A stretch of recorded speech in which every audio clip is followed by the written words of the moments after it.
देख रहे हैं आप, आपके साथ मैं हूं नवजोत रंधावा और आज हम बात करेंगे ध्वज मान्यता और सच की।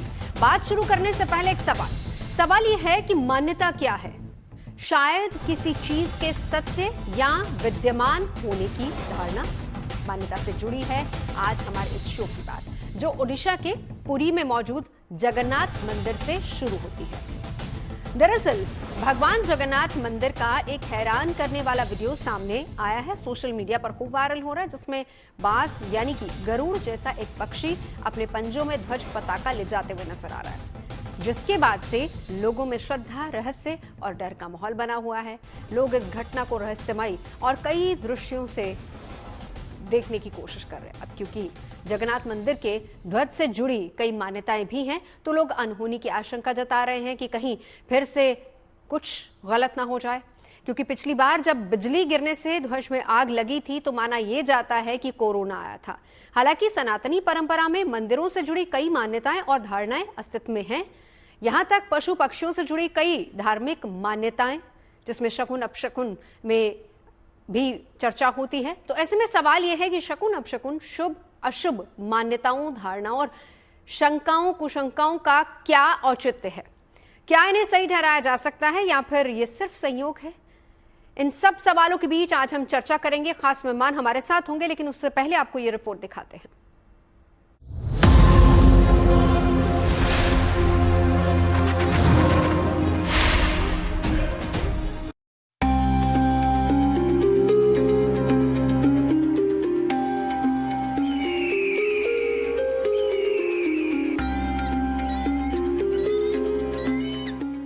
ये तस्वीरें ओडिशा के पुरी में भगवान जगन्नाथ मंदिर की हैं, जहां एक पक्षी मंदिर के शिखर पर लगे पवित्र ध्वज को अपने पंजों में दबाकर उड़ रहा है। यह अनोखा दृश्य देखकर लोग हैरान हैं।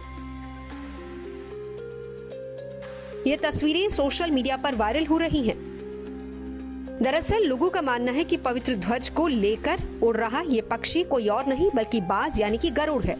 गरुड़ जो कि पौराणिक मान्यताओं के मुताबिक भगवान विष्णु का वाहन माना जाता है और इसीलिए उसके ध्वज को लेकर उड़ने की इस घटना को लोग स्वयं भगवान जगन्नाथ की लीला और शुभ अशुभ संकेत से जोड़कर देख रहे हैं।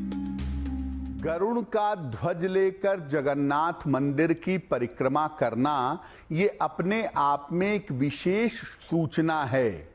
ध्वज का मतलब होता है पवित्रता और आरंभ, तो इसको ऐसे समझ सकते हैं कि ध्वज लेकर गरुड़ का उड़ना किसी नए प्रारंभ की, किसी नए शुरुआत की सूचना है।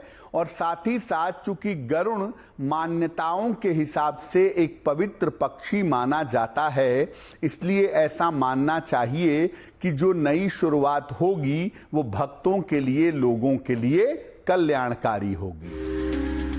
हालांकि मीडिया रिपोर्ट्स में स्थानीय पुजारियों के हवाले से ये कहा गया है कि ये एक सामान्य प्राकृतिक घटना हो सकती है। श्रद्धालुओं की भावनाओं और मंदिर की परंपरा के मद्देनजर ये घटना चारों ओर चर्चा और आशंका का विषय बनी हुई है। ऐसे चील, सागुड़ा जैसे विविध प्रकार के जो सब पक्षी है वो आकर बैठते हैं, ऐसा नया बात नहीं है। इसमें क्या अशुभ है शुभ है, वो भगवान पतितपावन की बाना, इसमें जाते जाते कोई पक्षी विश्राम ले जाते हैं तो इसको अशुभ संकेत कह करके सारा संसार में भक्त लोग के भीतर एक भय की जागरण सृष्टि करना, एक भ्रमात्मक भावना सृष्टि करना यह ठीक नहीं है। एवं यह तेणु जो होता है वो ऐसा ही होता नहीं, आज नहीं काल नहीं, ऐसा बारंबार बैठते हैं, वो भगवान की मंदिर है। आशंका इसलिए क्योंकि कुछ लोग इस घटना के जरिए अनहोनी की आशंका व्यक्त कर रहे हैं।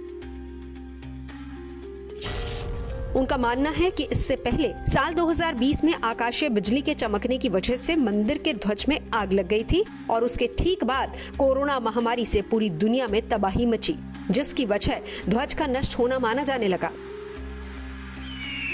इसीलिए इस बार पक्षी के ध्वज को लेकर उड़ने की घटना को लेकर यह आशंका जताई जा रही है कि कोई अनहोनी ना हो।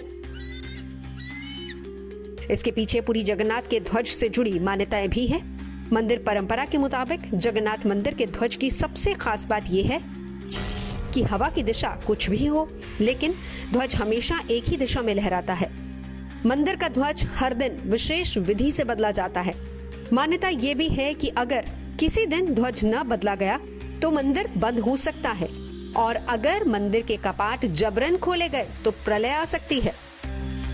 जगन्नाथ मंदिर के ध्वज के बारे में ऐसा कहते हैं कि वो वायु की विपरीत दिशा में फहरता है, वायु की विपरीत दिशा में रहता है।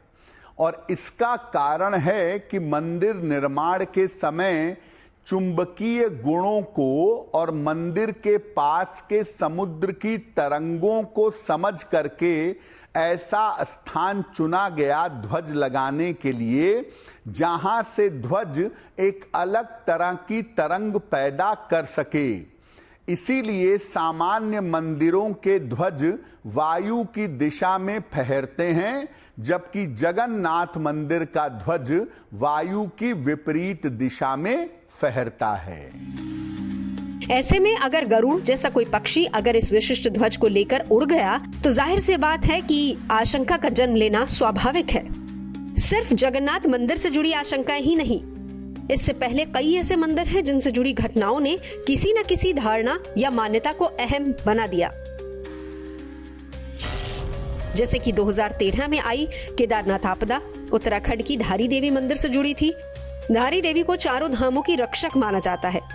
दरअसल अलकनंदा नदी पर जल विद्युत परियोजना के लिए मंदिर डूबने वाला था, इसीलिए मूर्ति को हटाया गया था। मूर्ति हटाने के कुछ ही घंटों बाद केदारनाथ में भयंकर आपदा आ गई।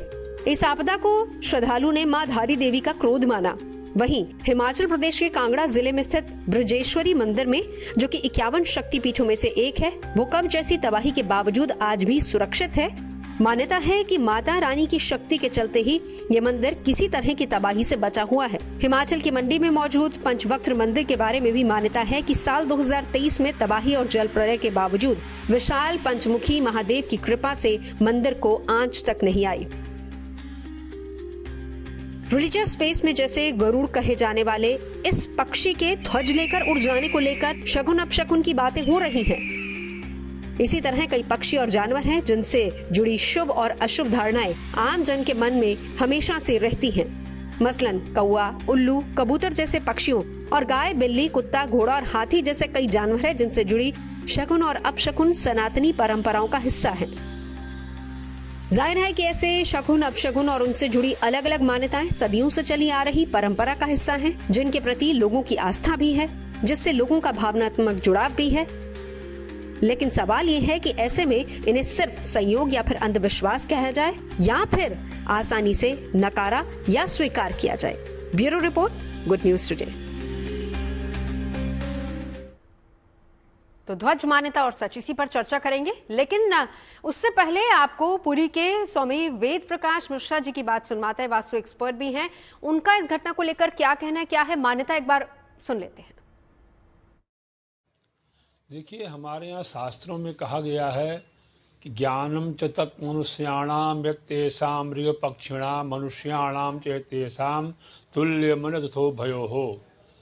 मनुष्य और पक्षी में ही अंतर है। पक्षी को ज्ञान नहीं है, किसी कारणवश उसके पंख में कोई कपड़ा फंस गया या कुछ फंस गया तो बेचैनी में, क्योंकि वो मनुष्य ने ये निकाल नहीं सकता, उस बेचैनी में वो मंदिर के चारों ओर लेकर के घूम रहा है।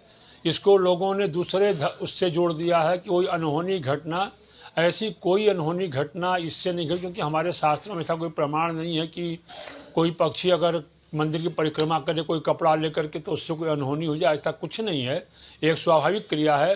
अक्सर पतंग फंस जाती है, पतंग के धागे फंस जाते हैं तो पक्षी बेचैन हो जाते हैं और उसको लेके इधर घूमते हैं। इसका एक महज कोरा अंधविश्वास है। इसका किसी प्रकार से कोई लेना देना नहीं, किससे कोई इसी प्रकार की कोई समस्या आएगी, क्योंकि भगवान रक्षक है, सबके रक्षक हैं। और भगवान के मंदिर पर अगर कोई इस प्रकार से पक्षी परिक्रमा कर रहा है तो उससे कोई नुकसान होने वाला नहीं है। चलिए, अब खास मेहमान हमारे साथ जुड़ चुके हैं, एक बार परिचय करा देती हूँ। हमारे साथ हैं स्वामी यतिनगिरी महाराज जी, महामंडलेश्वर हैं जूना अखाड़ा से। महंत नवल किशोर दास जी हमारे साथ जुड़ चुके हैं, स्पोक्स पर्सन हैं अखाड़ा परिषद के। हमारे साथ इस वक्त मौजूद हैं आचार्य राज मिश्रा जी और साथ ही साथ वान्य आर्य जी। हम चर्चा की शुरुआत करें, लेकिन उससे पहले एक आपका विचार ध्वज मान्यता और सच, इसी को लेकर ये जो घटना घटी, इसी को लेकर एक एक राय मैं आपकी जानना चाहूंगी। शुरुआत स्वामी यतेंद्र गिरी महाराज जी आपसे करेंगे। आप इसे किस तरीके से देखते हैं? तो देखिए, दोनों प्रकार से ये घटनाओं को देखा जा सकता है। एक तो कि भाई सामान्य घटना है, जैसा अभी जगन्नाथ मंदिर से वहां के पुजारी बता रहे थे, और दूसरा पक्षियों को ज्ञान नहीं है, इस बात से मैं सहमत नहीं, क्योंकि अभी जैसे हम लोग संगम में थे प्रयागराज कुंभ में, तो प्रतिवर्ष वहां साइबेरियन पक्षी 6000 किलोमीटर की फ्लाइंग करके आता है। तो ये 6000 किलोमीटर की फ्लाइंग करके ठीक इस स्थान पर आना ये कोई सामान्य बात नहीं है। पक्षियों को हमसे ज्यादा, कहीं ना कहीं अनंत गुना ज्यादा हमसे और प्राकृतिक ज्ञान है, प्रकृति का ज्ञान है, क्योंकि वो प्रकृति से जुड़े हैं। तो स्वामी जी, जगन्नाथ मंदिर है, गरुड़ तो का निश्चित ध्वज रूप से लेकर कोई ना उड़ना कोई संकेत क्या देता है? कुछ ना कुछ संकेत इसका जरूर है, और जो हमें दिख रहा है कोई ना कोई शुभ संकेत, शुभ संकेत है। आपका मानना है शुभ संकेत है। चलिए, महंत नवल किशोर दास जी, अनहोनी वाला नहीं दिख रहा। अनहोनी नहीं। महंत नवल किशोर दास जी, आप क्या मानते हैं, इसे किस तरीके से देखते हैं? देखिए, ध्वज हमारे स्वाभिमान का प्रतीक है, धर्म का प्रतीक है, सात्विकता का प्रतीक है, स्वाभिमान का प्रतीक है। ऐसे ध्वज के एक अंश को लेकर के गरुड़ जैसा पक्षी भगवान की परिक्रमा कर रहा है, तो हमारी वैदिक परंपरा के अनुसार किसी प्रकार का अशुभ तो हो ही नहीं सकता। सुबह ही सुबह है, सबका कल्याण होगा, भगवान कृपा कर रहे हैं। और पशु पक्षियों में भी सनातन की परंपरा की चेतना जागृत हो रही है। कभी राम राज्य में थी, उसमें कई पशु पक्षी गिद्धराज ने जानकी सीता जी की रक्षा की थी। लगता है कि एक बड़ा अच्छा शुभ संकेत है, बहुत अच्छा संकेत मैं तो मानता हूँ इसको। ठीक है, अब वान्या जी, आप क्या मानती हैं इसको? थैंक यू नवजोत जी। मैं इसे थोड़ा सा पॉजिटिव मानती हूँ, और एक न्यू बिगनिंग्स का ये टाइम है, और कोई अनहोनी घटना जो है वो होने से बच गई है। क्योंकि ये जो दिन था, ये लंका में आग लगाने का दिन था। जब यहाँ पर जिस दिन जो है रावण की शक्तियां, जो लंकापुरी का दिन था, तो मुझे ऐसा लगता है कि ये जो गरुड़ आया है, क्योंकि विष्णु भगवान का प्रतीक है, तो ये कोई आने वाली आपदा को बचा के लेकर गया है। तो ये झंडा जो है, जो भी ये गरुड़ लेके गया है, कहते हैं कि इसे हनुमान जी का भी प्रतीक मान रहे हैं, जो झंडा लेकर समुद्र की तरफ जो है उड़ गया है, तो कुछ बड़ी आपदा आने से बच गई है। मैं इसको ऐसे लेती हूं। आप इस तरीके से देखते हैं? नई ट्रांजिशनिंग है ये, नया आगमन है। ठीक है, चलिए इस पर डिटेल में आगे बात करेंगे। एक बार राज मिश्रा जी का भी व्यू पॉइंट ले लेते। राज जी, क्या मानते हैं आप? मेरे दृष्टि से नवजोत जी, गरुड़ ही है जो भगवान के ध्वज को वास्तविकता में लेकर के चल सकता है। ठीक है, जो भगवान को लेकर के चलता है, वो भगवान के अगर ध्वज को लेकर के चल रहा है, तो ऐसी परिस्थिति में उसमें किसी प्रकार के भी अशुभ परिस्थिति को नहीं देखना चाहिए। देखिए, गरुड़ साधारण पक्षी नहीं है। आप अगर श्री रामचरितमानस को उठा करके देखेंगे, तो गोस्वामी तुलसीदास जी ने लिखा, गरुण गिरा सुनि हर्षो कागा, बोलो उमा परम अनुरागा। ठीक है, गरुण ही है जो कागभुसुंडी जी से श्री रामचरितमानस का संवाद करते हैं। भगवान के प्रति उनका एक बहुत मोह उत्पन्न होता है, और भगवान राम के चरित्र को सुनना चाहते हैं। ठीक है, तो ऐसे परिस्थिति में यदि भगवान के धर्म का ध्वज अगर कोई लेकर के चलने वाला है, तो गरुण ही है, क्योंकि भगवान को लेकर के चलते हैं। और अगर वो ध्वज को लेकर के उड़ रहे हैं, तो वास्तविकता में वो भगवान का परम भक्त जो गरुड़ है, शायद वो वही गरुड़ है जो भगवान को लेकर के चलता है। तो ऐसे परिस्थिति के अंतर्गत उसका ध्वज को लेकर के चलना मैं अशुभ की दृष्टि से नहीं देख रहा हूं। लेकिन हाँ, एक बात कहना चाहूंगा, श्री रामचरितमानस में एक और बड़ा सुंदर बात, रावण जब युद्ध क्षेत्र के लिए आता है, जैसा भी कहा गया, एक तो ज्ञानी नहीं है, इस विषय पर मेरा थोड़ा डिफरेंट मत है। गरुड़ बहुत ज्ञानी है, ज्ञान होने के कारण ही ब्रह्म के लिए उन्होंने कागभुसुंडी जी से प्रश्न किया। ठीक है, तो ज्ञानी ना होते तो कागभुसुंडी जी से श्री रामचरितमानस का जो पूरा वर्णन है वो गरुड़ जी नहीं श्रवण करते। लेकिन एक यहाँ जो अपशकुन वाली परंपरा आ रही है, उस पर एक बात बता देता हूँ आपको नवजोत जी। श्री रामचरितमानस के अंतर्गत वर्णन है कि जब रावण युद्ध क्षेत्र के लिए जा रहा था ना, तब लिखा था, चलत हो ही अति अशुभ भयंकर, और बैठे गिद्ध उड़ाई सिरन पर। तो उसका जो रथ है, उसके रथ के ऊपर जो है वो गिद्ध इत्यादि बैठा करते हैं। तो एक डिफरेंट परंपरा है। लेकिन मेरे दृष्टि से अशुभ नहीं। ठीक है, अब आप सभी ये कह रहे हैं अशुभ नहीं है। अब स्वामी यतीन गिरी जी महाराज, अब आपके पास आते हुए, चर्चा इसलिए हो रही है स्वामी जी क्योंकि 2020 में आकाशीय बिजली गिरी थी और उसके बाद ये कहा जाता है कि कोरोना आया था यहीं पर इसी ध्वज पर, उसके बाद कहा जाता है कोरोना आया था, इसलिए लोगों के बीच में ये चर्चा का विषय बना हुआ है। हालांकि आप सभी जो लोग हैं आप बता रहे हैं कि ऐसी कोई अनहोनी नहीं है। वान्या जी कह रही है एक नई शुरुआत के तौर पर हम इसको देख सकते हैं। कुछ लोगों का ये मानना है कि आपदा टल गई, लेकिन एक चर्चा इसको 2020 की आकाशीय बिजली गिरने से भी जोड़कर लोग देख रहे हैं। इस पर क्या कहेंगे स्वामी जी? देखिए, आकाशीय बिजली गिरी तो वो अपने आप में ही ये महसूस करा देती है कि कुछ गड़बड़ होने वाला है, लेकिन ये घटना कहीं ना कहीं मैं इसको जो देख रहा हूं कि दुनिया के अंदर जिसको हम सनातन धर्म कहते हैं, ये प्राकृतिक प्रकृति के साथ पैदा हुआ धर्म है और से सनातन ऐसा लग रहा है कि सनातन फिर से वो दुनिया में उभर रहा है, दुनिया उसको स्वीकार कर रही है। कहीं ना कहीं ये मानवता का, मनुष्यता का धर्म है। तो ये शुभ संकेत मेरे को लगता है कि अब आने वाला समय दुनिया के अंदर कहीं ना कहीं भगवान के द्वारा, प्रकृति के द्वारा जो बनाया हुआ सनातन धर्म है, उसी की ध्वजा अब पूरे विश्व में फैलेगी और विश्व के अंदर जो ये नफरत का माहौल है, आतंक का माहौल है, ये जो माहौल है जिसको हम, क्योंकि जहां देवता है तो वह राक्षस भी है, जो राक्षसी वृत्ति है वो कहीं ना कहीं मिटेगी। तो ये एक संकेत मेरे को लग रहा है जो प्रकृति ने और ये गरुड़ जी ने आकर भगवान की कोई, क्योंकि जगन्नाथ मंदिर सदैव से के लिए और रहस्यों के लिए जाना जाता रहा है और वहां चमत्कार होते रहते हैं। तो मुझे लगता है कहीं ना कहीं सनातन की ध्वजा अब पूरे विश्व में फहरेगी, ऐसा मुझे इससे एक संकेत जो आभास लग रहा है। तो मैं अपनी बात कह रहा हूं कि मुझे ये अनुभव हो रहा है।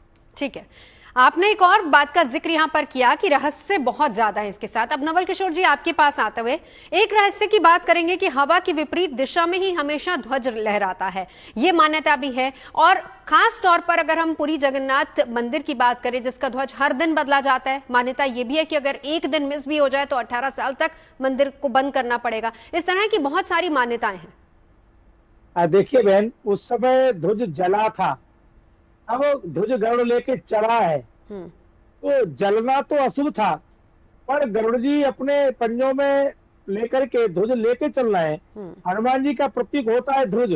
मुझे लगता है कि हनुमान और गरुड़ जी दोनों भगवान के वाहन और सेवक हैं, तो ये शुभ संकेत है। और आप सब जानते हैं पूरी दुनिया में एकमात्र प्रभु जगन्नाथ जी का ही मंदिर ऐसा है जिसका सकरच जो ध्वज है वो वायु के विपरीत फहराता है और कहीं नहीं मिलेगा आपको, एकमात्र है। तो ध्वज कोई सामान्य वस्त्र नहीं है, ध्वज कोई कपड़ा नहीं है, साक्षात भगवान प्रभु और हनुमान जी के स्वरूप में है। तो मुझे लगता है कि हनुमान जी जब भी जिधर घूमते हैं या जिधर यात्रा करते हैं उधर मंगल ही होता है। संकट कटे मिटे सब पीरा, जो सुमरे हनुमत मन वीरा। और प्रत्येक मंदिर है जहाँ पर नित्य ध्वज को बदला जाता है। आपने जैसे कहा वाकई मान्यता है कि वैसे एक दिन भी ध्वज सूर्य से पहले उतारा नहीं गया, बदला नहीं गया, तो मंदिर 18 साल के लिए कपाट बंद हो जाएंगे, उसे जलवा खोला नहीं जा सकता। तो ये कोई सामान्य ध्वज नहीं है, ये सामान्य कोई झंडा नहीं है। इसलिए मुझे लगता है, प्रसन्नता के साथ मैं व्यक्त करना चाहता हूँ कि भगवान कुछ और अच्छा कराना चाहते हैं। जिस प्रकार से हिंदू समाज को जातवाद क्षेत्रवाद में बांटने का चक्र रचा जा रहा था, ये एक प्रतीक मिला है। पूरा हिंदू समाज, पूरा सनातन, जो सनातन को नहीं मानते हैं वो भी सनातन को आत्मसात करेंगे और पूरा मानव समाज को एक नई जाति, नई जागृति, नई चेतना, नई मानवता की प्रेरणा प्राप्त होगी। मुझे ऐसा लगता है, ऐसा शुभ संकेत है। ठीक है, एक नई बिगनिंग की बात है। अब राज मिश्रा जी थोड़ा सा हमें और समझाइए, ध्वज के बारे में क्या कुछ लिखा गया हमारी सनातन संस्कृति में, क्या इससे जुड़ी परंपराएं हैं, और खास तौर पर अगर हम भगवान जगन्नाथ मंदिर के ध्वज की बात करें तो? देखिए, ध्वज को लेकर के आप लोग श्री रामचरितमानस के अंतर्गत अगर देखेंगे तो बंदनवार पताका केतु सविन बनाए मंगल हेतु। ध्वज को लेकर के अगर कहा जाए तो ध्वज वास्तविकता में मंगल का सूचक है। और ध्वज के ऊपर अगर वास्तविक किसी का निवास माना जाता है तो भगवान हनुमान जी का निवास माना जाता है, जो वास्तविकता में संरक्षक हैं। अगर आप महाभारत के युद्ध के अंतर्गत भी जाएंगे तो महाभारत के युद्ध में जब अर्जुन का जो रथ है उसके ऊपर भगवान हनुमान जी से आज्ञा किया गया कि प्रभु आप ध्वज के स्वरूप में ध्वज पर आप विराजमान हो जाएं। और आज भी अगर आप जाकर के ग्रामीण क्षेत्रों के अंतर्गत देखेंगे या किसी भी मंदिर में देखेंगे तो ध्वज पर हनुमान जी की जो चित्र है उसको अंकित किया जाता है, हनुमान जी का चिन्ह अंकित किया जाता है। तो ध्वज वास्तविकता में शुभकता का प्रतीक है। जब भगवान राम का आगमन अयोध्या में होता है तो सभी लोगों ने अपने घर के बाहर सुंदर ध्वज को सजाया। ध्वज मंगल का प्रतीक है, परमात्मा आ रहे हैं, तो इसलिए ध्वज की एक अपनी परंपरा है। ध्वज शुभता का प्रतीक कहा जाता है। और क्योंकि हम भगवान जगन्नाथ के ध्वज की बात कर रहे हैं, भगवान जगन्नाथ स्वयं में जागृत और कलिकाल के प्रत्यक्ष देवता माने जाते हैं। उनके ध्वज की एक आप लोगों ने अभी चर्चा भी हम सब लोगों ने किया कि वो ध्वज एक विपरीत दिशा के अंतर्गत उड़ता है। क्यों विपरीत दिशा के अंतर्गत उड़ता है और मैंने क्यों कहा कि भगवान हनुमान जी ध्वज के जो है वो प्रतीक है, ध्वज पर हनुमान जी होते हैं, वास्तविकता में वहां है क्योंकि भगवान हनुमान जी जो है वो पवन तनय बल पवन समाना, भगवान हनुमान जी पवन के पुत्र हैं। और उस ध्वज के ऊपर वास्तविकता में भगवान हनुमान जी विराजमान रहते हैं। भगवान जिस जगह पर बैठे हो उस ध्वज पर भगवान हनुमान जी ना हो यह संभव नहीं है। और इसी के कारण वायु दूसरी दिशा में चलती है क्योंकि पवन पुत्र उस ध्वज पर विराजमान है, इसलिए वो ध्वज विपरीत दिशा में जा रहा है, उसको वायु अपने दिशा में परिवर्तित नहीं कर पा रही। ठीक है, एक बार राज जी, हाँ एक और सवाल साथ ही साथ उसका जवाब भी रख दीजिए, क्योंकि जब मंदिर में मूर्ति स्थापित होती है तो प्राण प्रतिष्ठा होती है, ऐसी ध्वज से जुड़ी भी कोई मान्यता है? और खासतौर पर जगन्नाथ मंदिर की बात करें जहां पर हर रोज ध्वज बदला जाता है। देखिए, मूर्ति की प्राण प्रतिष्ठा बेशक बाद में हो, लेकिन ध्वज की प्राण प्रतिष्ठा सबसे पहले की जाती है, नियम है।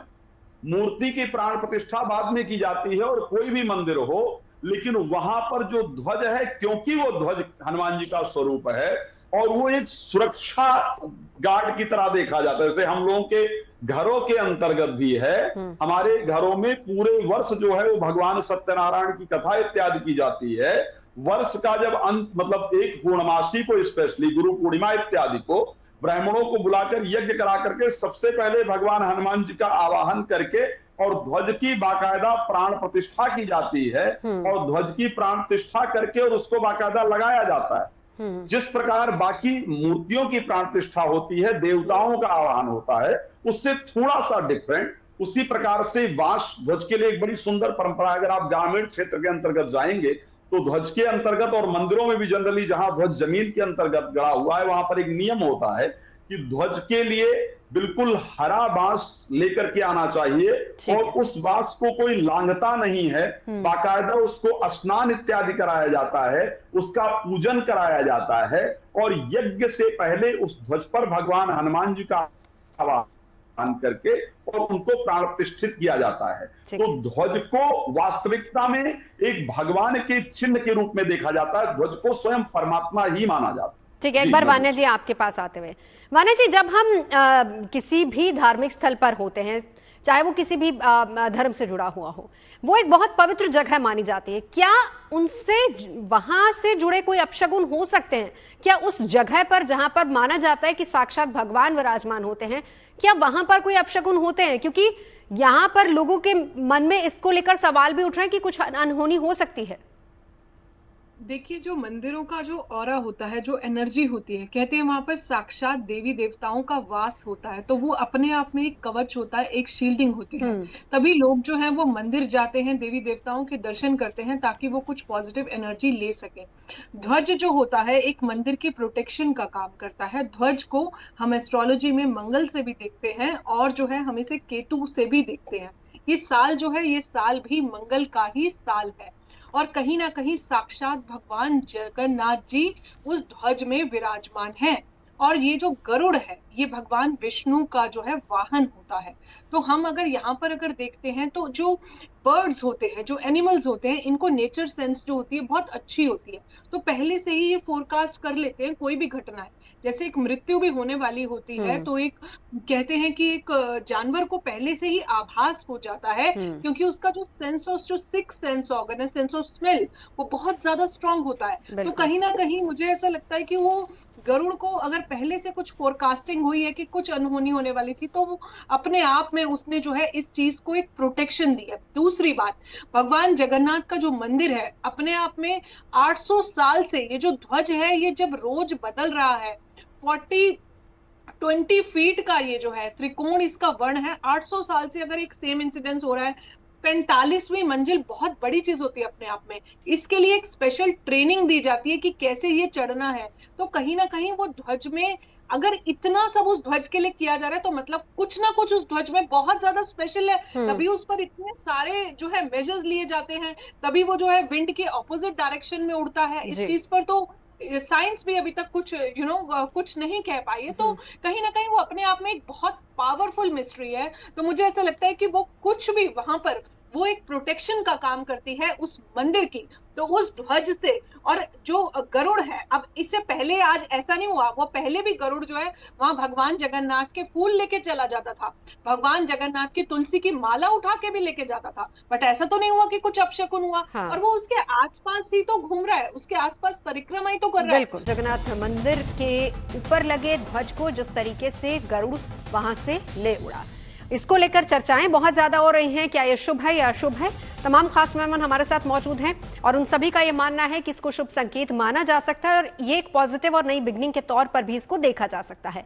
लेकिन स्वामी यतीन गिरि जी महाराज, अब क्योंकि हम मंदिर और वहां से जुड़ी तमाम मान्यताओं का भी जिक्र कर रहे हैं, यहाँ पर आप सभी लोग मानते हैं कि एक अच्छी शुरुआत हो सकती है, कोई आपदा आ रही थी कि वो टल गई, ऐसा हो सकता है। लेकिन कुछ एक उदाहरण स्वामी जी, उत्तराखंड 2023 की अगर हम बात करें, धारी देवी मंदिर जिसको वहां से हटाया गया, उसके तुरंत बाद आपदा आ गई। इसके बाद अगर हम हिमाचल प्रदेश के ब्रजेश्वरी मंदिर की बात करें जो कांगड़ा में है, वहां पर कहा जाता है कि वो कितना भूकंप आ जाए लेकिन वहां पर जरा सी भी कुछ भी अनहोनी नहीं होती है। ऐसा ही मंडी के पंचवक्त मंदिर के बारे में भी कहा जाता है, जब 2023 में प्रलय आई थी तो वहां कोई नुकसान नहीं हुआ था। निश्चित रूप से चूंकि धारी देवी पहाड़ों की रक्षक देवी है, चारों धामों की रक्षक देवी है, और उस समय के महापुरुषों ने और हम सब लोगों ने भी इस बात को पूर्व में चेतावनी दी थी कि भाई आप देवी के साथ जो कर रहे हैं ठीक नहीं कर रहे हैं, इसका परिणाम भुगतना पड़ेगा कहते हैं। और समय समय पर अगर उनके साथ किसी भी प्रकार की छेड़खानी या नकारात्मक प्रस्तुति होती है तो उसका परिणाम भी नकारात्मक आता है। तो ये केवल मान्यताओं पर स्थित नहीं है, हजारों हजारों वर्षों से उसके परिणाम सामने आते रहे हैं, उससे ये मान्यताएं बनी है। अगर हम जगन्नाथ मंदिर को ही देखें तो जगन्नाथ मंदिर अपने आप में मंदिर का निर्माण ही चमत्कारिक है, और इस ध्वजा को लेकर लगभग इतना ऊंचा मंदिर है, कोई सीढ़ी नहीं है, वहां रस्सी और लोहे की सांकलों के सहारे चढ़ते हैं, और किस प्रकार से जो ऊपर का जो गोल गुंबद है उसको कैसे वो चढ़ पाता है, कोई अच्छे से अच्छा पर्वतारोही भी नहीं चढ़ पाएगा, प्रभु की कृपा कोई चढ़ नहीं सकता।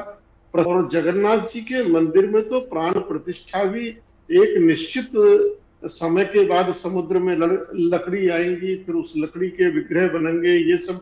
और जब मूल प्राण प्रतिष्ठा होती है तो ये बताया जाता है कि जो पुजारी है उसकी नेत्रों में पट्टी बंधी रहती है और पुरानी मूर्ति के अंदर से वो कोई चीज निकालता है, और ये कहते हैं कि वो धड़कता रहता है। जो हमारी मान्यता है कि भगवान श्री कृष्ण का जो हृदय है, दिल है, वो आज भी सुरक्षित है, और वही फिर नई मूर्ति में रखा जाता है।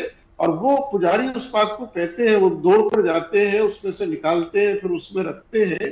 तो जगन्नाथ जी का मंदिर कोई सामान्य मंदिर नहीं है, और जो ये घटना है ये निश्चित रूप से कोई शुभ संकेत देने वाली घटना है, क्योंकि ध्वज फहराया जा रहा है, लहराया जा रहा है, ध्वज का व्याप्त बढ़ रहा है, तो ये जो घटनाएं हैं, ये घटनाएं जैसे पिछले वर्ष ध्वज जला था, तो स्वाभाविक है कि कुछ ना कुछ जलने का अर्थ ही है कि कुछ ना कुछ गड़बड़ है।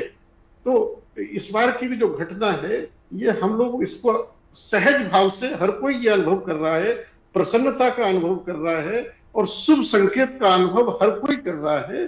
तो ये कोई शुभ घटना है और उसका परिणाम भी कोई अच्छा निकट भविष्य में जल्दी देखने को मिलेगा। बिल्कुल। और ध्वज जिस तरीके से गरुड़ पूरी परिक्रमा कर रहा है और आसपास के लोगों ने ये भी बताया कि फिर उसके बाद वो समंदर की तरफ चला जाता है और उसके बाद फिर एकदम गायब हो जाता है, जो आसपास के लोग बता रहे हैं। अब नवल किशोर जी आपके पास आते हुए यही सवाल आपसे, क्योंकि बहुत सारे ऐसे मंदिर हैं जहां के लिए कुछ मान्यताएं भी हैं कि अगर वहां पर, मैंने जो एग्जाम्पल उत्तराखंड का धारी देवी मंदिर का दिया कि जैसे ही वहां से उसको हटाया गया, देखिए कैसे आपदा आ गई। और कुछ ऐसे मंदिर भी हैं जहां पर कहा जाता है कि अगर वो मंदिर वहां पर है, मूर्ति वहां पर है, तो उससे पूरा इलाका सुरक्षित है। एक तरीके से सुरक्षा कवच वो उस पूरे इलाके का माने जाते हैं।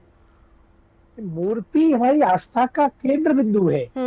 मूर्ति लोगों को आषाढ़ या काष्ठी दिखाई देती होगी, हम मूर्ति में साक्षात भगवत दर्शन करने वाले लोग हैं। और मूर्ति की जहां आप अभी इसे कहा ना, मूर्ति की प्रतिष्ठा बाद में होती है, पहले ध्वज की प्रतिष्ठा होती है। कोई व्यक्ति विग्रह में जाके मूर्ति के दर्शन नहीं भी कर पाए, उसने ध्वज प्रणाम कर लिया, शिखर प्रणाम कर लिया, तो भगवत प्रणाम करने के समान माना जाता है। और आप सोचिए, पूर्व में राजा लोग जाते थे कहीं तो उनका अलग अलग ध्वज होता था, तो झंडे से पता लगता था किस देश का राजा है। और गला कट जाए पर ध्वज को नहीं कटने देते थे। जिस राजा का ध्वज कट गया, झंडा कट गया, उसे पराजित मान लिया जाता था। आज हमारे अखाड़े में हमारी पहचान क्या है? हमारा ध्वज है, किस अखाड़े का ध्वज है पता लगता है। ये जो झंडा है, ध्वज है, सामान्य रूप से वस्त्र नहीं है। मैं फिर कह रहा हूँ कि भगवान के लिए आप तो भगवान ही जाने, क्योंकि जगन्नाथ प्रभु कलिकाल के स्वामी हैं। जगन्नाथ के भात को जगत पसारे हाथ, जिसे मिले भात उसकी बने बात। तो साक्षात भगवान वहां पर विराजमान है। ऐसे प्रभु के गर्भस्थल का और शिखर का परिक्रमा करना, वहां के ध्वज को लेके परिक्रमा करना, मुझे तो लगता है कि बहुत शुभ संकेत। और केवल सनातन को नहीं, मानव मात्र का, क्योंकि हम तो वसुदेव कुटुंब की बात करते हैं ना, सर्वे भवन्तु सुखिनः, सर्वे सन्तु निरामया, सर्वे भद्राणि पश्यन्तु मा कश्चित् दुःखं भाग् भवेत्। सबका कल्याण की कामना करते हैं। मुझे लगता है पूरी दुनिया में शांति का वातावरण होगा, मानव मात्र अपने कल्याण की और जागृति की दिशा में चलेगा, ऐसी हम मानते हैं। और देखो, हमारा नगर देवता होते हैं, वो नगर की रक्षा करते हैं। राष्ट्र देवता होते हैं, पूरे राष्ट्र की चिंता और रखवाली करते हैं। आप किसी भी गांव में जाएंगे, गांव से पहले आपको नगर देवी देवता का स्थान मिलेगा पहले, और सब मानते हैं कि इस नगर की, इस गांव की रक्षा भगवान कर रहे हैं, देवी देवता कर रहे हैं, हम नहीं कर रहे, भगवान कर रहे हैं। तो हम सब इतने आस्थावान लोग हैं कि हम मानते हैं कि हमारे जीवन मरण समाज का रक्षक केवल परमात्मा, इसके अलावा कोई नहीं। साक्षात गौड़ के स्वरूप में भगवान के ध्वज को लहराना और फिर विलुप्त हो जाना, यही तो है। प्रकट हो जाना फिर विलुप्त हो जाना, कोई सामान्य पक्षी नहीं है। भगवान का और भगवान के पार्षद कोई रूप धारण कर सकते हैं, वो कोई गरुड़ पक्षी नहीं है, तुलसी वृक्ष नहीं है, गंगा के लिए नदी नहीं है, पीपल के लिए वृक्ष नहीं है। ऐसे ही जो दृश्य दिखाई दिया है, ये हम सब लगता है हम सबका सौभाग्य है। साक्षात गौड़ जी ने दर्शन दिए हैं, बहुत अच्छा शुभ होगा, ऐसी हम कामना भी करते हैं, ऐसे हम विश्वास करते हैं। चलिए, अब राज मिश्रा जी आपके पास आते हुए, देखिए गरुड़ का मंदिर में आना तो आप लोग शुभ बता रहे हैं, लेकिन गरुड़ अगर घर पे आए तो उसको हम अशुभ कह देते हैं। मैं ऐसे और भी जानवरों की बात करूंगी, लेकिन पहला जवाब गरुड़ पे रख दीजिए। देखिए, यह सत्य है कि ऐसा कहा जाता है कि यदि गरुड़ या गरुड़ को कह दिया जाए, अगर वो गांव के अंतर्गत आए या अगर वो आपके घर के अंदर आकर के बैठे, तो उसको अशुभ दृष्टि से माना जाता है, इसमें कोई दो राय नहीं। उसकी एक अलग अलग प्रक्रिया है। नवजोत जी, मैं एक बात आपको बताना चाहता हूँ, इस शब्द पर मैं एक उत्तर कहता हूँ। हनुमान जी ने श्री रामचरितमानस में जब विभीषण जी से मिलते हैं, तो उन्होंने एक शब्द कहा कि प्रात लिए जो नाम हमारा, तेह दिन ताहि न मिले आहारा, अस्मय अधम सखा सुन मोहू पर रघुवीर कीन्ही कृपा सुमिर गुण भरे विलोचन लिए। अब मैं इसको आपको शकुन ज्योतिष से समझाता हूँ। हमारे भारत के अंदर एक प्रक्रिया रही कि शकुन ज्योतिष को हम लोग बड़ा महत्व दिया करते थे कि कोई जब आ रहा है तो उस टाइम किस प्रकार के शकुन घटित हो रहे हैं। और आज शायद जिस पर हम चर्चा कर रहे हैं ये सभी चर्चा जो है वो शकुन के ऊपर ही निर्धारित है। इसका और कहीं से उत्तर ही नहीं आ सकता। ये शकुन से ही इसका उत्तर आएगा कि ये शकुन है या अपशकुन है। जो गरुड़ लेकर के ध्वज को जा रहे हैं, ये शकुन है या अपशकुन है। अब जो हनुमान जी ने एक शब्द कहा कि प्रात ले जो नाम मारा ते दिन ताय न मिले हारा, तो ऐसा शकुन ज्योतिष के अंतर्गत वर्णन है। और साउथ इंडिया की कुछ बड़ी महत्वपूर्ण ज्योतिषियों की पुस्तकें रही जिसके अंतर्गत ये वर्णन किया गया कि बंदर को देख लेना शुभ होता है। ये ध्यान रखिए, किसी कार्य के लिए अगर आप जा रहे हो और बंदर का दर्शन हो जाए तो वो कार्य आपका सफल होगा, यानी वो शकुन है, वो शुभ शकुन है। लेकिन यदि आप किसी कार्य के लिए जा रहे हो और कोई बंदर का नाम ले ले तो आप शकुन हो जाए, ओके, वो अपशकुन माना जाएगा, वो शकुन नहीं माना जाएगा। तो इसी दृष्टि के कारण बहुत सारी ऐसी चीजें रही हैं जो कहीं पर तो शकुन है और कहीं पर वो एक प्रकार से अपशकुन की दृष्टि के अंतर्गत। गरुड़ को अलग अलग फिर नजरों से क्यों देखा जा रहा है? ध्वज लेके जा रहा है तो ठीक है शुभ, हमारे कहीं घर पे आके बैठ गया तो फिर अशुभ। क्योंकि वो मंदिर है। आपका घर जो है, घर एक गृहस्थ के रहने का स्थान है, ओके, और गृहस्थ के रहने के स्थान पर अगर गरुड़ आकर के बैठता है, गरुड़ एक विरक्त पक्षी है, वो एक परमात्मा के ध्यान में लीन पक्षी है, वो परमात्मा की तरफ रहने वाला पक्षी है। और यदि वो आकर के आपके घर पर बैठता है तो ऐसे परिस्थिति में कुछ डिफरेंट होने वाला है, कुछ विपरीत होने वाला है, ओके। अच्छा, दूसरी चीज बड़ा विचित्र है यहाँ पर, एक बात ध्यान रखिएगा नवजोत जी, हम सभी लोग, अब आप मानिए कि कुछ ऐसी चीजें हैं जो जीवन में वास्तविकता में अटल है, जो सत्य है, लेकिन हम उसको स्वीकार नहीं करना चाहते। जैसे मृत्यु सत्य है या नहीं? अब भगवान के पास हम सबको जाना, लेकिन कोई कहते कि आप भगवान के पास चले जाओ तो हमको कितना क्रोध आएगा या नहीं आएगा? तो इसीलिए वो गरुड़ जो पक्षी है, मंदिर पर बैठे, परमात्मा की कृपा उसके ऊपर है, परमात्मा के वहां बैठे तो उसको शुभ माना जाएगा। लेकिन अगर वो परमात्मा का संदेश वहां अगर मेरे घर पे बैठेगा तो उसको अशुभ माना जाएगा, अशुभ माना जाएगा। एक और सवाल, एक और इसी से जुड़ा हुआ है जी, आपसे भी जान लेती हूँ। देखिए, उल्लू कहते हैं कि अगर घर पे बैठ जाए तो मुसीबत का संकेत है। ये मैं उन तमाम जानवरों की बात कर रही हूँ जिसके बारे में जो मान्यताएं हैं वो बहुत ज्यादा। कौवा सर पर मंडराए तो आपदा का संकेत, अचानक से चूहे की अगर संख्या बढ़नी शुरू हो जाए तो आर्थिक नुकसान का संदेश होता है, बिल्ली का रोना बहुत बड़ा अपशकुन है, और सबसे बड़ी बात तो ये है कि बिल्ली अगर रास्ता काट जाए तो ये एक ऐसी मान्यता है कि लोग मानते हैं कि अब तो काम बनेगा ही नहीं। हर बर्ड के पीछे जो है हमारे शास्त्रों में काफी सारे वर्णन हैं और हमारे ज्योतिष में काफी सारे पक्षियों के लिए अलग अलग मान्यताएं हैं। मानो तो माँ गंगा है, ना मानो तो बहता पानी है, लेकिन मुझे ऐसा लगता है कि काफी सारी चीजें जो हमारी शास्त्र में लिखी हैं वो आज भी हम लोग फॉलो करते हैं और आज भी वो चीजें जो हैं वो सत्य का प्रतीक है। आप अगर गरुड़ की यहाँ पर बात करती हैं तो वो अपने आप में एक पवित्रता का प्रतीक है, वो अपने आप में एक विल पावर, एक दृढ़ निश्चय, एक न्यू बिगनिंग, एक ट्रांजिशन, एक ट्रांसफॉर्मेशन का जो जर्नी है वो ये सारे संकेत देता है। दूसरी बात, ध्वज अपने आप में एक विक्ट्री का साइन है। जब भी लोग अपने घर के बाहर ध्वज लगाते हैं तो वो उस घर की रक्षा करता है। मंदिर के शिखर पर लगाते हैं तो शिखर, तभी तो वो टॉप पे लगाया जाता है क्योंकि वो मान, सम्मान, पद, प्रतिष्ठा जीवन में देता है। तीसरी बात जो आप अभी हम बात कर रहे थे, और जो जगह इस तरह की घटनाएं हुई, जहां जहां जब भी मानव ने प्रकृति के साथ खिलवाड़ किया है तो वहां पर ये चीजें हुई हैं। और गरुड़ को जो लिंक किया जाता है ये पुनर्जन्म से लिंक किया जाता है, मृत लोगों के आशीर्वाद से भी लिंक किया जाता है। तो मुझे ऐसा लगता है कि जगन्नाथपुरी जो है अपने आप में एक बहुत ही पियर्स जगह है, अपने आप में बहुत प्योर जगह है। उस जगह में बहुत प्रोटेक्शन है, बहुत रहस्यमयी है, वहाँ कभी भोजन कम नहीं होता। जितने लाखों श्रद्धालु आ जाए वहाँ भोजन हमेशा ही पूरा होता है। तो और जिस हिसाब से उसका ध्वज इतनी ऊपर जाता है, जो उसे लगाता है, आज तक उसे कुछ नहीं हुआ। 800 साल से जब चौल संप्रदा इसको निभा रही है तो इसका मतलब कुछ तो कैरिज्मेटिक और स्पिरिचुअल पावर्स उस जगह में है जो उस जगह को अपने आप में प्रोटेक्ट किए बैठी है। आप अगर साइंस की रिसर्चेस देखते हैं, उड़ीसा में इतने सारे साइक्लोन्स आते हैं बट फिर भी जो है उस तरह का कुछ भी, जगन्नाथपुरी जो मंदिर है वो सभी जगह की आसपास की सभी चीज को प्रोटेक्ट करता है। ये सनातन धर्म की विजय का प्रतीक है।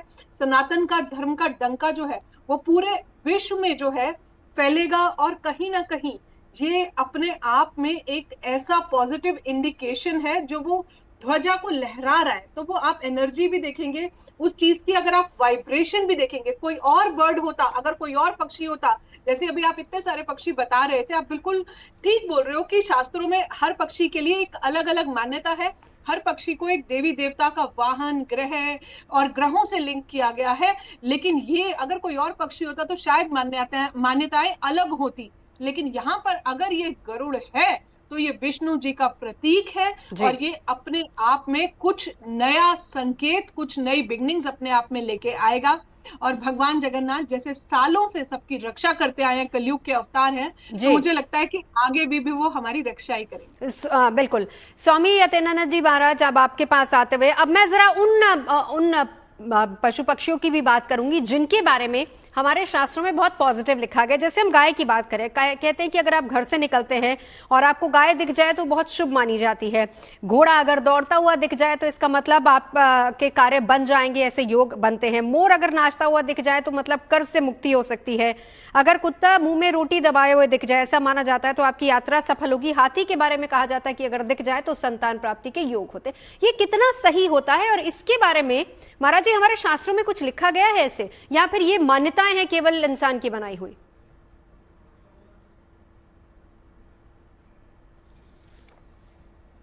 स्वामी जी, ये हजारों वर्ष के अनुभव के आधार पर ही मान्यताएं बनती हैं। और जितने आपने ये अभी नाम लिए हैं, तो जीव जब जिस स्वरूप में रहता है और उसमें वो जितना परिष्कृत अपने को कर लेता है, वो उतना ही गुणकारी, उतना ही पूजनीय हो जाता है।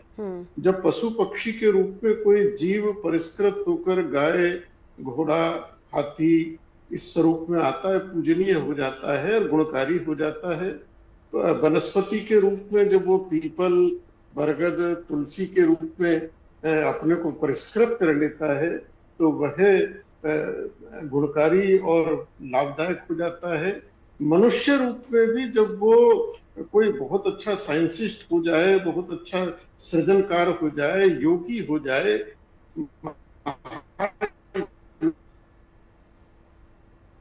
तो वो जगत के लिए वंदनीय हो जाता है। जड़ रूप में, पत्थर रूप में जब वो इतना परिष्कृत हो जाता है कि मंदिर की मूर्ति बनकर खड़ा हो जाए तो पूजनीय हो जाता है। तो शास्त्रों में इन सब का वर्णन है और इन सब का संकेत है। अगर आप सड़क पर जा रहे हैं और कोई गाय आपको 2-4 मिनट आपका रास्ता रोक ले, सामने से ना हटे, तो आप समझ लीजिए कि गाय ने आपका जो गलत समय था, आगे जाके जो आपके साथ कुछ अनहोनी होनी थी, वो 2-3 मिनट का जो समय था उसको हटा दिया, तो आपकी रक्षा की है। ठीक है। और कई ऐसी चीजें हमारे यहाँ, गाय है, तुलसी है, जिस घर में रहती है, हाँ, तो वहां अकाल मृत्यु अगर किसी की होनी होती है तो अपने ऊपर ले लेती है, रातों रात क्षण में वो अपने शरीर को त्याग देती है, परिवार की रक्षा करती है। यानी कि ऐसे संकेत हमारे शास्त्रों में है। राज जी, बिल्कुल। स्वामी जी लौटती हूँ। राज जी, मैं, नवजोत जी, आपने संकेत की बात की है। यस, मैं इस संकेत की चर्चा अगर करूं तो आपने कहा शास्त्रों में है। यस, निश्चित रूप से हमारे शास्त्रों में इस संसार में जो कुछ घटित हो रहा है, जो कुछ घटित हुआ है और जो कुछ घटित होना है, उस सभी का वर्णन सनातन शास्त्र के अंतर्गत है। अभी शकुन की हम चर्चा कर रहे थे। श्री रामचरितमानस के अंतर्गत भगवान राम की जब बारात लेकर के महाराज दशरथ जाते हैं, तो गोस्वामी तुलसीदास जी ने बहुत सुंदर शब्दों में वर्णन किया कि चारा चासु बाम दिस लेई, मनौ सकल मंगल कहि देई, और दाहिन काग सुखेत सुहावा, नकुल दरस सब काहू पावा। अगर अब सोचिए, बड़ा विचित्र है। वो बात हो रही थी ना कि गरुड़ अगर घर पे जाए तो अशुभ और मंदिर पे के पास जाए तो शुभ। अब कौवा अगर किसी के सर पे बैठ जाए तो अशुभ, इसको ध्यान रखिएगा। लेकिन अगर ये गोस्वामी तुलसीदास जी की बात कर रहा हूं, उन्होंने कहा दाहिन काग सुखेत सुहावा। अगर जाते हुए कौवा आपके दाहिनी तरफ दिख जाए किसी शुभ कार्य के लिए जा रहे हैं, तो इसका मतलब आपका कार्य शुभ होने वाला है। कहा गया नकुल दरस सब काहू पावा। ये श्री रामचरितमानस का वर्णन है। सभी लोगों ने नकुल का दर्शन किया और उसका लोवा फिर दर्श दिखावा, सुरभि सन्मुख शिशु पियावा। अगर आप जा रहे हैं और गाय अपने बछड़े को पिला रही है, ये तब का शकुन है जब भगवान राम की बारात लेकर के महाराज दशरथ जा रहे हैं, गाय अपने बछड़े को पिला रही है। आप किसी भी शुभ कार्य के लिए जा रहे हैं, यदि गाय बछड़े को पिला रही है, अपने बच्चे को दूध पिला रही है, तो इसका मतलब कि आपका कार्य निश्चित रूप से होने वाला है। ठीक है। और वो उनका जल्दी से उन जानवरों का जिक्र भी कीजिए जिनके बारे में कहा जाता है कि नेगेटिव होते हैं, इसमें चाहे कौवे की बात कर रहे हम, चाहे उल्लू की बात कर लें, कहा जाता है कि इनका देखना, इनका बैठना एक अशुभ संकेत है।